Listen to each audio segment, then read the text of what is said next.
కుటుంబాన్ని కట్టుకోవడానికి ఈ రోజున సంఘమే కావచ్చు, సంఘంలో ఉన్నటువంటి బిడ్డలే కావచ్చు, ఎవరైనప్పటికీ కూడా ఈ రూతు గ్రంథాన్ని మనం ధ్యానించినప్పుడు దాంట్లో ఉన్నటువంటి భావన మనం లోతుగా అర్థం చేసుకుంటే, రూతు బోయాజు ద్వారా తన కుటుంబాన్ని రూతు ఎలాగైతే కట్టుకుందో, ఈ రోజున యేసుక్రీస్తు ద్వారా మన కుటుంబాన్ని మనం కట్టుకోవాలి.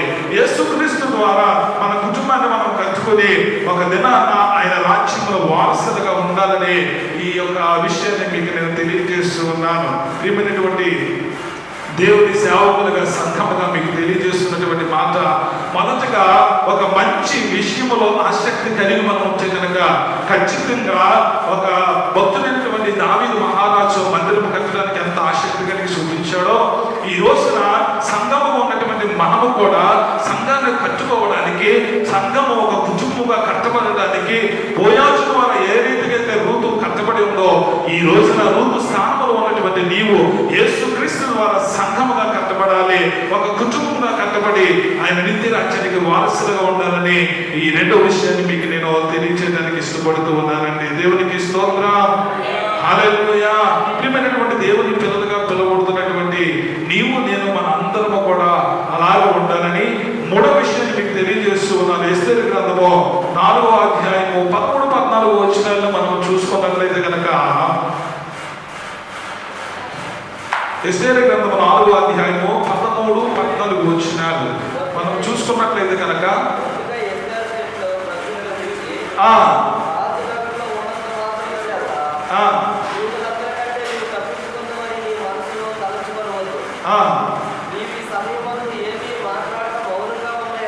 మౌనముగా ఉన్నాయట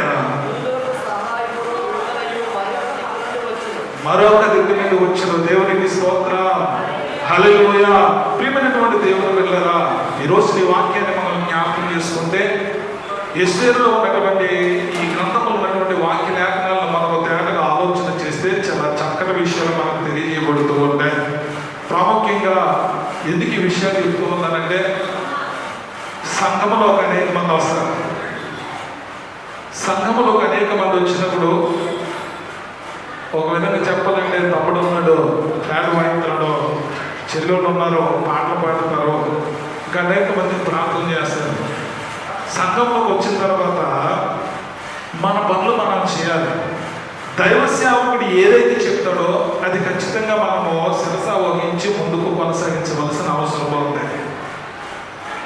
అలాగూ శిరస వహించకుండా ఆయన చెప్తే నేను చేయకపోయింట్లే, ఆయన చెప్తే నేను పాడటం ఏంటి, ఆయన చెప్తే నేను ప్రార్థన చేయకపోయింది అని ఒక ఆలోచన అయితే కలిగి ఉంటే అక్కడ ఏమైపోతుంది పరిస్థితి అంటే కనుక, దేవుని సేవకుడు చెప్పినట్లుగా చేయకపోతే కనుక వారు బయటకు త్రోయబడతారో, ఖచ్చితంగా దేవుడు ఎవరిని ఏర్పాటు చేసుకుంటారో ఆ స్థలంలో మరొకరిని ఏర్పాటు చేసుకునే అవకాశం ఉందండి. ఈరోజు నా సంఘాల్లో చాలా విషయాలు ఇలాగే జరుగుతుంది. దేవుని సేవకుడు చెప్తే వినకుండా వారి ఇష్టానుసారంగా వారు ప్రవర్తిస్తూ, ఏమైనా గద్దింపు వస్తే కనుక ఆ గద్దింపుకి వాళ్ళు బయటికి వెళ్ళిపోయి వారి ఇష్టానుసారంగా వారు బ్రతుకుతూ ఉన్నట్లుగా కొన్ని విషయాలు మనకు వినపడుతున్నాయి, చూస్తూ ఉన్నాం కూడా కొన్ని సంఘాల్లో.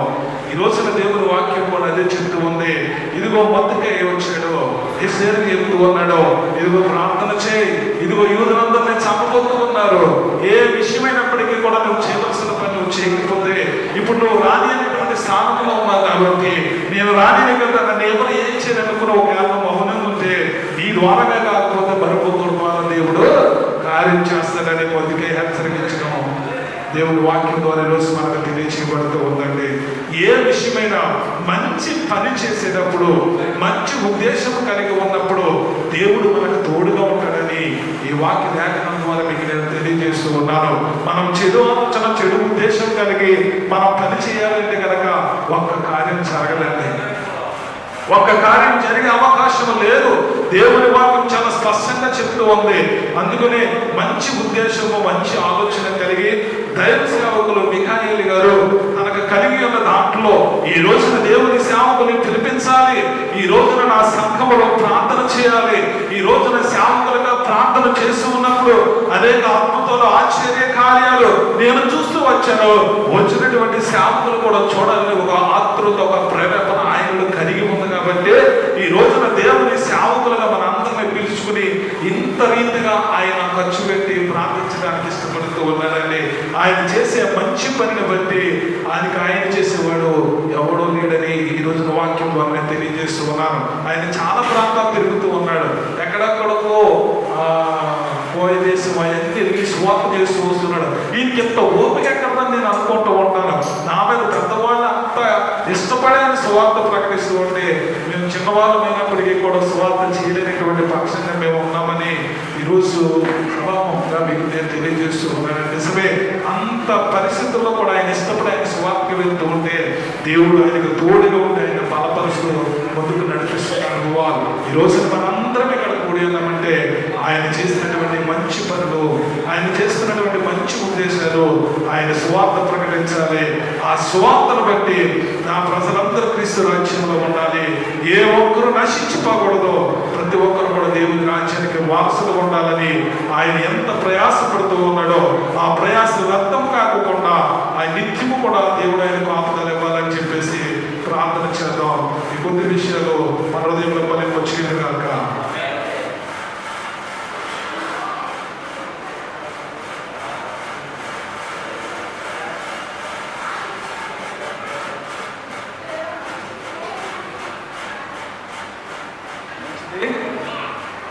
యేసు గారు రెండవ ప్రసంగము, యేసు గారు వారు కూడా 9 నిమిషాలే.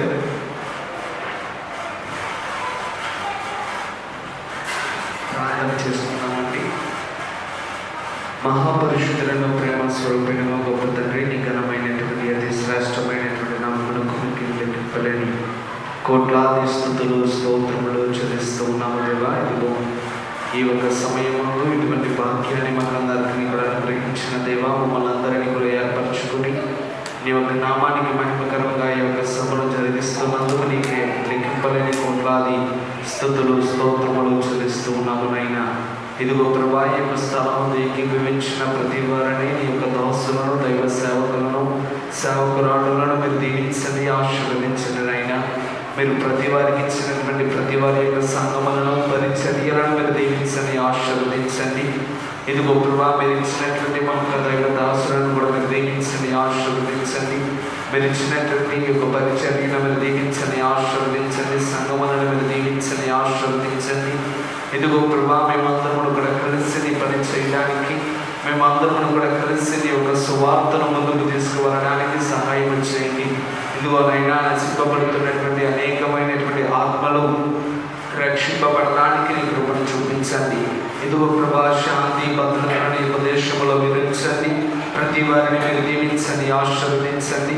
ఇదిగో ప్రభా, సిద్ధపరచబడినటువంటి గుంపులో మేమందరం కూడా ఉంచబడడానికి సహాయం చేయండి. ఎవరైతే ఎటువంటి సమస్యలతో, ఇరుకులతో, వ్యాధులతో, ఇబ్బందులతో వస్తూ ఉన్నారో వారి యొక్క సమస్యలను, ఇరుకులను, వ్యాధులను, ఇబ్బందులను మీరే తీర్చివేయండి.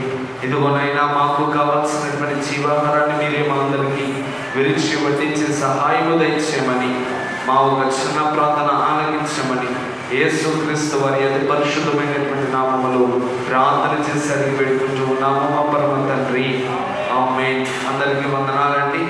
మరి నాకంటే పెద్దలు అనుభవజ్ఞులు యొక్క స్థలంలో కూడినారు. మరి నేనైతే చిన్నవాడిని, నేను ముందు ప్రసంగించడానికి కూడా సరిపోయేటువంటి వాడిని కాదు. కానీ దేవుడు నాకు ఇచ్చినటువంటి సమయంలో కొద్ది నిమిషములు దేవుని యొక్క మాటలను నేను మీకు తెలియజేస్తాను. దేవునికి స్తోత్రం, హల్లెలూయా. ముందుగా ఈ యొక్క సభలో పాల్పంచుకున్న ప్రతి వారికి కూడా మన ప్రభువును రక్షకుడైనటువంటి యేసుక్రీస్తు ప్రభువుల వారి అతి పరిశుద్ధమైనటువంటి నామములో మీ అందరికీ కూడా వందనాలు తెలియజేస్తూ ఉన్నానండి.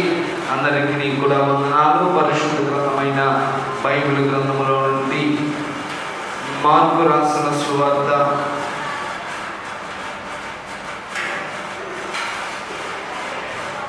మార్కు రాసిన సువార్త 5వ అధ్యాయము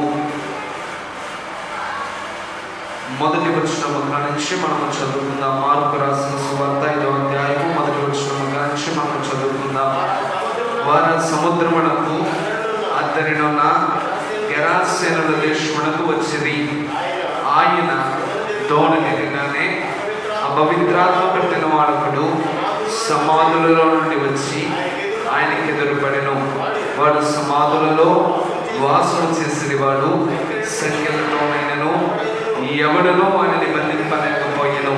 పలుమార్లు వారికి కాళ్ళకును చేతులకును సంఖ్యలు వేసి బంధించినను వారు ఆ చేతి సంఖ్యలు తెంపి కాలి సంఖ్యలను తుత్తునీయులుగా చేసిన కనుక ఎవడు వారిని సాధుపరచలేకపోయెను. 6వ వచనం కానించి మనం చదువునట్లయితే, వాడు దూరము నుండి యేసును చూచి పరిగెత్తుకుని వచ్చి ఆయనకు నమస్కారం చేసి, యేసు, సర్వోన్నతుడైన దేవుని కుమారుడా, నాతో నీకేమి, నన్ను బాధపరుచుకోమని దేవుని పేరట నీకు ఆనబెట్టుచున్నానని బిగ్గరగా కేకలు వేస్తున్నాం. చాలండి. అయితే మనము చదువుకున్నటువంటి లేఖన భాగంలో కనుక పరిశీలన చేసినట్లయితే ప్రియులారా, ఇక్కడ మనకి ఏమి కనబడుతూ ఉన్నదంటే, ఒక అపవిత్రాత్మ పట్టినటువంటి ఒక మనుష్యుడు దేవునికి ఎదురుగా వెళ్ళి దేవునికి సాష్టాంగ నమస్కారం చేస్తామన్నారట ప్రియులారా. ఎందుకంటే గమనించండి, ఆ ఒక మనిషి తనంతట తాను వెళ్ళడం లేదు, కానీ తనలో ఉన్నటువంటి అపవిత్రాత్మ అట్టి విధముగా పనిచేస్తూ ఉన్నది. ఎందుకంటే గమనించండి, యేసుక్రీస్తు ప్రభువుల వారు ఈ యొక్క భూలోకములో తన యొక్క సువార్త పరిచర్యను జరిగిస్తూ ఉన్నప్పుడు ఆయన అనేకమైనటువంటి శ్రమలు కూడా వెలిగినారట ప్రియులారా. ఎందుకంటే అక్కడ ఉన్నటువంటి శాస్త్రులు పరిచర్యలు కూడా ఎల్లప్పుడూ కూడా ఏం చేసేటువంటి వారంటే, ఎక్కడ ఆయనను హింసించాలి, ఎక్కడ ఆయన మీద తప్పు మోపాలి, ఎక్కడ ఆయనను మనము బంధించాలి అనేటువంటి ఒక ఆలోచన చేత వాళ్ళు కొనసాగేటువంటి వారట ప్రియులారా. అయితే గమనించండి, ఆయన ఒక సువార్త పరిచర్యను చేస్తూ ఉన్నప్పుడు కూడా ఆయన యొక్క భూలోకములో ఎవరికి కూడా భయపడకుండా తాను నమ్మినటువంటి సిద్ధాంతాన్ని బట్టి నీతిగా ఎంచుకుని ఆయన నీతిగా బ్రతికి ఉన్నాడు, పరిశుద్ధముగా జీవించి ఉన్నాడు. పరిశుద్ధమైనటువంటి పరిచర్యను, నమ్మకమైనటువంటి పరిచర్యను ఆయన యొక్క భూలోకములో జరిగించి ఉన్నట్లుగా మనకు కనబడతా ఉంది ప్రియులారా. అయితే గమనించండి, ఒకనాడు యేసుక్రీస్తు ప్రభువుల వారు ఎక్కడికి వెళ్ళి ఉన్నారంటే, గెరాసేనుల అనేటువంటి ప్రదేశానికి వెళ్ళినప్పుడు ఒక వ్యక్తి అక్కడ ఉండి ఉన్నాడంటే ప్రియులారా. ఆ ఒక వ్యక్తి ఎటువంటి వాడంటే, దెయ్యము పట్టినటువంటి వాడై, అపవిత్రాత్మ పట్టినటువంటి వాడై, వాడు ఎల్లప్పుడూ కూడా సమాధులలో సంచారం చేసేటువంటి వాడు ఎల్లప్పుడూ కూడా దుస్తులు లేకుండా తన యొక్క జీవితాన్ని పాడు చేసుకుని తనకు తానే గాయం చేసుకొనొచ్చు వారు విచ్చలవిడిగా అతను జీవించేటువంటి వాడు ప్రియులారా. అయితే గమనించండి, ఇదంతా కూడా కేవలము ఆ ఒక వ్యక్తి తన యొక్క సొంత ఆలోచన, సొంత నిర్ణయము చేత చేయడం లేదు, కానీ అతనిలో ఉన్నటువంటి అపవిత్రాత్మ అట్టి విధముగా పనిచేస్తూ అతనిని అట్టి విధముగా పట్టి పీడిస్తూ ఉన్నదట ప్రియులారా. అయితే గమనించండి, అక్కడ ఉన్నటువంటి మనుషులెవరిని కూడా అతనిని నెమ్మది పరచాలని చూస్తూ ఉన్నారు, కానీ వారి వల్ల ఏమీ కూడా కావడం లేదు. అయితే గమనించండి, ఇప్పుడు ఒక అపవిత్రాత్మ ఎవరికి భయపడతా ఉన్నదంటే, యేసుక్రీస్తు ప్రభువుల వారిని ఎప్పుడైతే చూస్తా ఉన్నదో, ఆ ఒక మనుషుడు ఎప్పుడైతే చూస్తా ఉన్నాడో, వెంటనే ఆ ఒక మనుషుడిలో ఉన్నటువంటి అపవిత్రాత్మ భయపడుతూ ఏమనంటా ఉన్నదంటే, ఇదిగో సర్వోన్నతమైన దేవుడి కుమారుడా, నాతో నీకేమి, నన్ను బాధపరచుకోము అనేటువంటి మాటలు ఆ ఒక అపవిత్రాత్మ పలుకుతా ఉన్నదట ప్రియులారా. ఎందుకు గమనించండి, ఆయన సర్వలోకాన్ని సృజించినటువంటి వాడు. ఈ ఒక లోకములో ఉన్నటువంటి ప్రతి ఒక్క ఆత్మీయం కూడా ఆయనకు భయపడుతూనే ఉన్నది. గమనించండి, అక్కడ ఉన్నటువంటి అపవిత్రాత్మ దేవునికి భయపడుతూ దేవుని యొక్క సాష్టాంగ నమస్కారం చేస్తూ ఉన్నట్లుగా మనకు కనబడతా ఉన్నది ప్రియులారా. ఎందుకంటే గమనించండి, ఈ ఒక లోకంలో ఉన్న ఏదైనానో సరే ఆయనకు భయపడవలసినదే. ఈ ఒక లోకంలో ఉన్నటువంటి ఎటువంటి సమస్య అయినను సరే ఆయన ఎదుట వంగిపోవలసినదే. ఈ ఒక లోకంలో ఉన్నటువంటి ఎటువంటి కష్టమైనను సరే ఆయన ఎందుకు రాగానే అది తీరిపోవలసినటువంటిదే ప్రియులారా. ఎందుకంటే ఆయన సమర్థుడైనటువంటి దేవుడు. గమనించండి, ఈనాడు ఈ యొక్క క్రైస్తవ జీవితాలను జీవిస్తున్నటువంటి మన యొక్క కుటుంబాలలో అనేకమైనటువంటి సమస్యలు వస్తూ ఉంటాయి, అనేకమైనటువంటి ఇరుకులు ఇబ్బందులు వస్తూ ఉంటాయి. లేదంటే దైవ దాసులు చేస్తున్నటువంటి పరిచర్యలలో అనేకమైనటువంటి ఒడిదుడుకులు వస్తూ ఉంటాయి ప్రియులారా. అయినను సరే దేవుడే వారిని ముందుకు నడిపిస్తూ ఉన్నారు. ఎందుకంటే వారి పట్ల, దేవుని పట్ల వారికి ఉన్నటువంటి విశ్వాసము, దేవుని పట్ల వారికి ఉన్నటువంటి నమ్మకము, దేవుడి మీద వారు ఆధారపడుతున్నటువంటి జీవితమును బట్టి దేవుడు ఏం చేస్తూ ఉన్నారంటే వారిని ముందుకు కొనసాగింపజేస్తూ ఉన్నాడు. దేవునికి స్తోత్రం, హల్లెలూయా. ఎందుకంటే గమనించండి, ఆయన మీద మనము నమ్మిక ఉంచి ఆయన మీద మనము భారం వేసి మనము ముందుకు కొనసాగినట్లయితే ఎటువంటి మార్గములు మనం వెళ్ళాలో ఆయన మనకు తెలియజేస్తా ఎటువంటి మార్గంలో మనము ప్రయాణం చేయాలో ఆయన మనకు తెలియజేస్తాడు. ఎటువంటి కష్టముల గుండా మనం వెళ్తూ ఉన్నామో ప్రతి ఒక్క కష్టము నుండి ఎలా మనము బయటికి విడిపించబడాలో ఆయన మనకు తెలియజేసి తన యొక్క దక్షిణ హస్తము చేత మనల్ని అందరినీ కూడా రక్షిస్తూ ముందుకు నడిపిస్తూ ఉన్నాడు ప్రియులారా. ఎందుకంటే గమనించండి, ఆనాడు ఆ ఒక అపవిత్రాత్మ పట్టినటువంటి పీడింపబడుతున్నటువంటి మనుషుడిని దేవుడు ఏమి చేసి ఉన్నారంటే బాగు చేసి ఉన్నారు, స్వస్థపరిచి ఉన్నారు.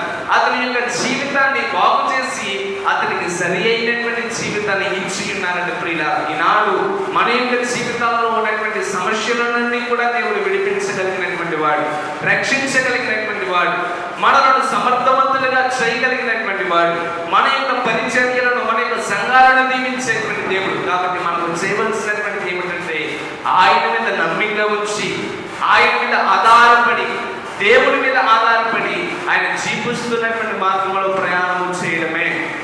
ఎప్పుడైతే ఆ మార్గంలో దేవుని యొక్క మాటకు మనము విధేయత చూపుతూ దేవుని యొక్క మాట మీద ఆధారపడి ముందుకు కొనసాగుతామో దేవుడు మనల్ని దీవించి మన యొక్క పరిచర్యలను మనలను ముందుకు కొనసాగింపు చేస్తారని నేను ఈ ఒక సభాపూర్వకంగా మీ అందరికీ కూడా మనం చేస్తూ ఉన్నాను. దేవుని కొద్ది మాటలు మన వెనుకలో దేవుడు దీవించును కనుక ఆమేన్. ఈ యొక్క సమయం ఇచ్చిన గారికి వందనాలండి.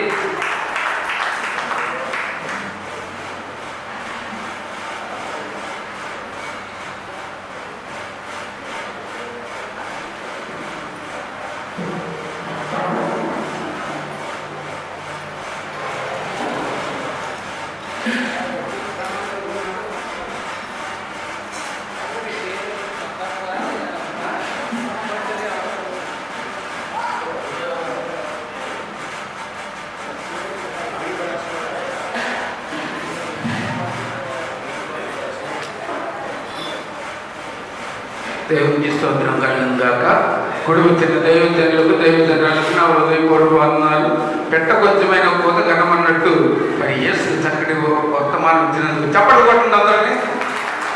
దేవునికి మహిమ కలుగును గాక. ముందుగా మరి జోజీరాజు గారు కూడా చక్కటి వర్తమానం ఇచ్చారు, వారికి కూడా నా హృదయపూర్వక వందనాలు.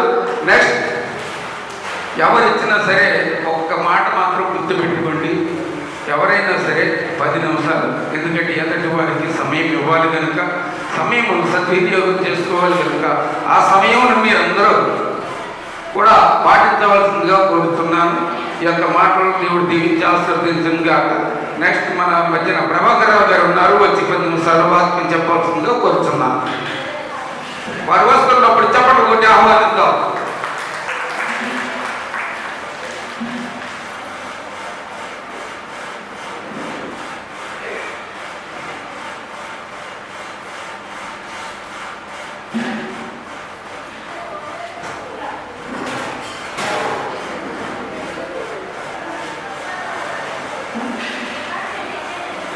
మొదటిగా తండ్రి దేవునికి, ప్రభు యేసుక్రీస్తు వారికి, కూడి వచ్చిన సేవకులకు, సంఘ సభ్యులకు, ప్రాముఖ్యంగా మిఖేల్ గారికి, వారి కుటుంబ సభ్యులకు, వారి యొక్క బంధుమిత్రాలు ఎవరైతే ఉన్నారో వారి యొక్క పరిచర్య కొరకు మనమందరం కూడా ప్రార్థించాము.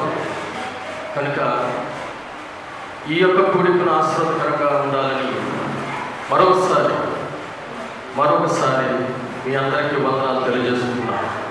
అందరికీ వందనాలండి, అందరికీ వందనాలు.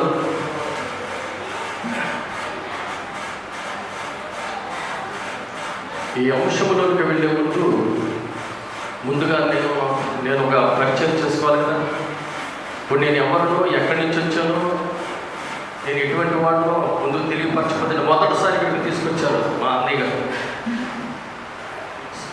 కనుక నన్ను ఎరిగినటువంటి వారు మోజేష్ గారు కూడా ఉన్నారు కదా, మా సిస్టర్ గారు కూడా ఉన్నారు. తాడేపల్లి వాస్తవం, నాది తాడేపల్లి కూడా సిబ్బాయిపేట బస్ స్టాండ్ పక్కనే.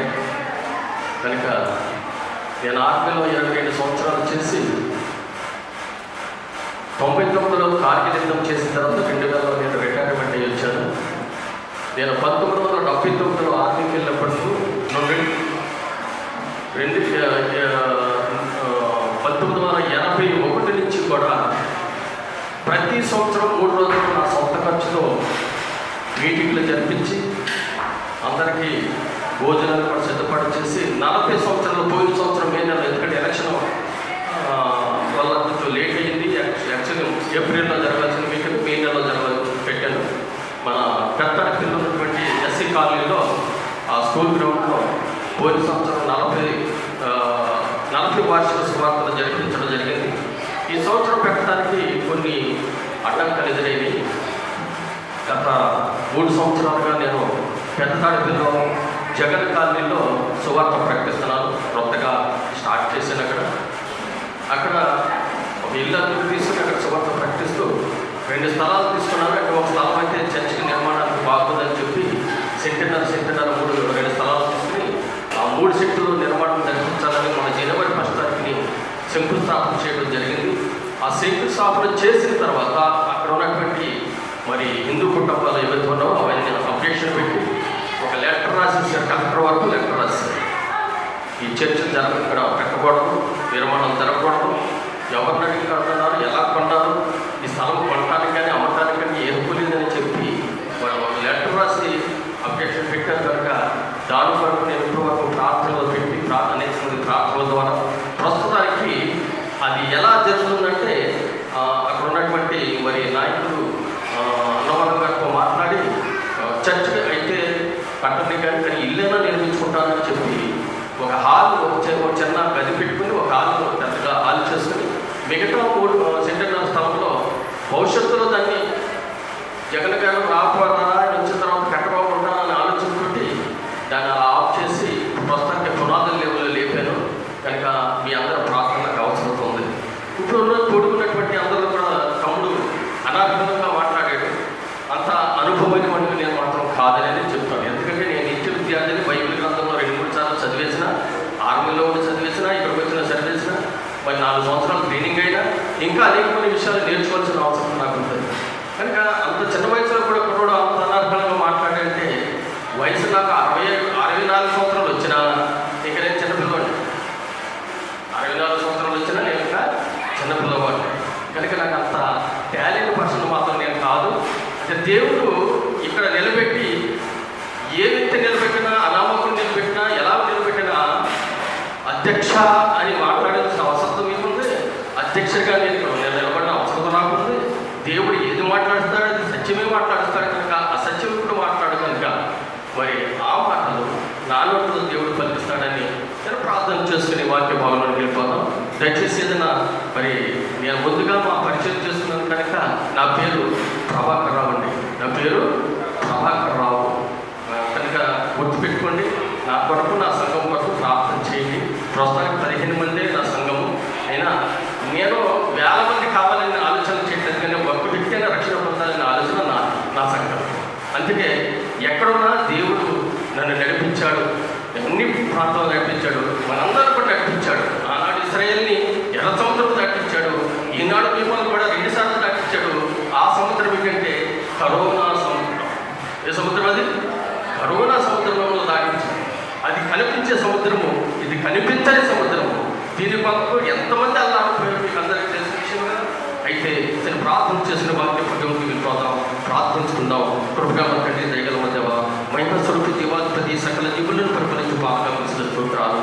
కాలంలో కూడా మమ్మల్ని తన కాల్చి దాచి కాపాడి మీరు ఎక్కడ చోట్ల వచ్చి ఏ రీతిగా ఈ యొక్క సంఘాన్ని తీసుకొచ్చి నీ వర్తమానం ఎత్తించడానికి నీ బిడ్డలను ఎంతగా వాడబడుతున్నారో, ఎందుకు వాడబడుతున్నారో, ఎవరి కొరకు వాడబడుతున్నారో అది తండ్రి మీకు లెక్క అవ్వవలసిన అవసరం కలిగి ఉన్నాం. కనుక నేను మీ సన్నిధానంలో నిలబెట్టి మాట్లాడే ప్రతి మాటలో మీ ఆ యొక్క హృదయంలో ఫలించాలి. నాయన మీ యొక్క సన్నిధానంలో మేము ఉండాలి, పరలోకంలో ఉండాలని ఆసక్త నాయన విధేయత కలిగిన జీవితం మాకు అందరికీ కూడా దయచేయమని చెప్పబడే ప్రతి అంశమును నీ బిడ్డలుగా మాకు కావాల్సినటువంటి నాయన మంచి ఆహారంగా మేము భుజించే అవసరం కలిగి ఉన్నాము. కనుక మీ చిత్తమైతే ఇక పాఠాన్ని ముందేటటువంటి సామర్థ్యత నాకు దయచేయమని నజరేయుడైన యేసుక్రీస్తు నామమున వేడుకుంటున్నాం తండ్రి. ఆమేన్. ప్రభునందు ప్రియ దేవుని బిడ్డలారా, మనం వాక్య భాగంలో వెళ్ళిపోదాం.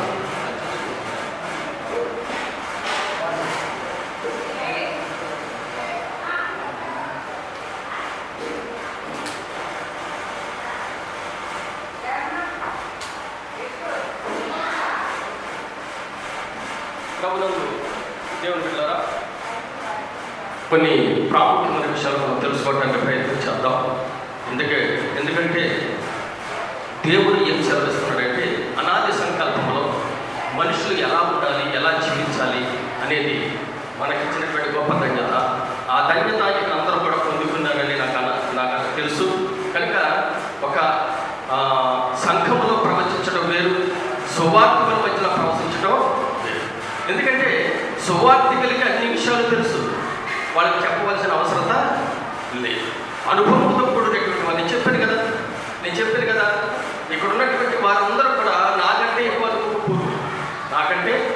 ఎక్కువ అనుభవం ఉన్నటువంటి వారు. కనుక ఎన్నో సంవత్సరాలుగా సువార్త ప్రకటిస్తున్నారు, ఎంతోమంది నడిపిస్తున్నారు. అయితే నేను 40 సంవత్సరాలు సువార్త చేసిన ఎంతమంది మాత్రమో నాకైతే తెలియదు. ఎందుకంటే ఆ 3 రోజులు మాత్రమే సువార్త ప్రకటిస్తూ అనేక మంది సువార్తకులను తీసుకొచ్చి ప్రతి జిల్లాలో కూడా సువార్తలు పెట్టి 3 రోజులు భోజనాలు పెట్టి మరి తర్వాత వాళ్ళందరూ ఎవరితో కలిసేవాడు కాదు. నేను వచ్చేసి కూటమిలో చదువుకున్నాను. ఎందుకంటే ప్రతి జిల్లాలో కృష్ణా జిల్లా, అలాగే మరి ఇంకా వెస్ట్ గోదావరి, తూర్పు గోదావరి అన్ని ప్రాంతాల్లో ఎక్కడెక్కడ చుట్టాలు ఉన్నారు అక్కడ పెట్టేసేవాడిని 3 రోజులు. నా సొంత ఖర్చులతో వ్యాన్లు తయారు చేసి వెళ్ళిపోయి. అందరికీ తెలుసు, మన సహోదరుడు మోనీష్ గారికి అలాగే అన్నగారికి కూడా నాకు తెలుసు ఈ విషయాలు. అయితే ఏదేమైనప్పటికీ దేవుని చిత్తాన్ని నెరవేర్చడానికి మన ద్వారా, అంటే ఆయన ఎవరి ద్వారా ఎన్నుకోబడతారో, ఎలా ఎన్నుకోబడతారో, ఎందుకు ఎన్నుకోబడతారో దాన్ని నెరవేర్చే బాధ్యత మన పైన ఉన్నది. కనుక ఈ బాధ్యత ఇప్పుడు మిఖాయేలు గారు నెరవేరుస్తున్నారు. ఎవరు నెరవేరుస్తున్నారు? మిఖాయేలు గారు నెరవేరుస్తున్నారు. నిజంగా ఎంత సంతోషం అంటే, ఎంత చక్కని ఆదాయాన్ని కట్టుకోవడానికి నా చర్చ అలా జరుగుతుందా, ఎలా ఉండగలదా, ఎలా కట్టగలదా అని ఆలోచన వచ్చింది మళ్ళీ. ఎందుకంటే ఎన్నో చర్చలు జరుగుతుంటాయి, కొన్ని సమస్యలు, చాలా భయంకరమైన సమస్యలు వస్తాయి. దీనికి కూడా వచ్చిందని నేను అనుకుంటున్నాను. ఎందుకంటే ఈ సమాజాల మధ్యన చర్చ నిర్మాణం అంటే చాలా మరి విషయాల్లో మనం జ్ఞాపకం చేసుకోవాలి. కనుక ఆటోమేటిక్గా ఇది జరగడం, చర్చ అనగానే చాలా సమస్యలు వస్తాయి. వీటన్నిటిని ముందుకు తీసుకువెళ్ళినటువంటి మహాదేవునికి ఒకసారి ధన్యవాదాలు చెప్పుకుందాం. ఏదేమైనప్పటికీ మరి మోషే గారి ద్వారా రాయబడినటువంటి పంచకాండాల్లో ద్వితీయోపదేశ కాండము 28వ అధ్యాయము 1వ వచనమును మనం చూసినట్లయితే, 28వ అధ్యాయము 1వ వచనం చదివించండి.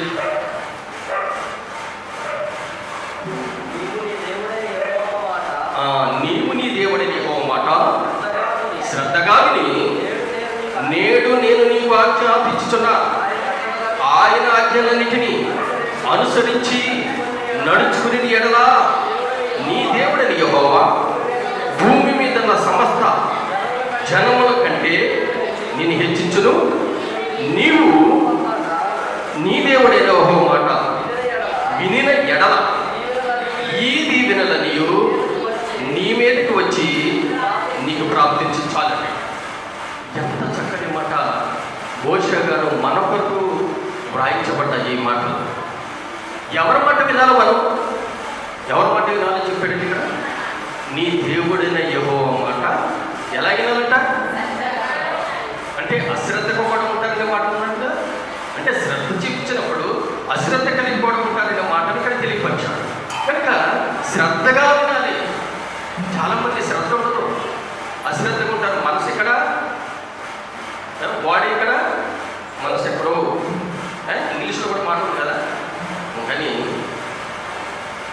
శ్రద్ధగా నేడు నేను బాగా చూపించిన ఆజ్ఞ